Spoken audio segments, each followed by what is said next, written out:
Шайлоо күнүнө чейин ички иштер министрлигине жалпы 255 мыйзам бузуу тууралуу маалымат келип түшкөн. Анын 41 кылмыш, 35 жорук болуп катталды. Буга тиешеси бар жарандар мыйзам чегинде жоопко тартылууда.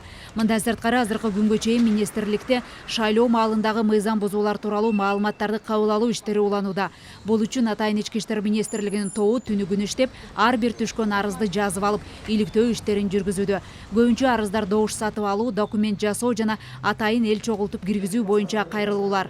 Басымдуу бөлүгү Бишкек шаарынан жана Чүй облусунан келип түшкөн. Азыркы күнгө чейин жалпысынан 153 маалымат түштү бизге. Ичинен 9су кылмыш болуп катталды.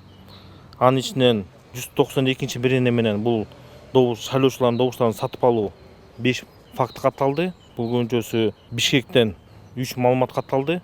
Ошол факт боюнча жана Чүйдөн 2 маалымат катталды.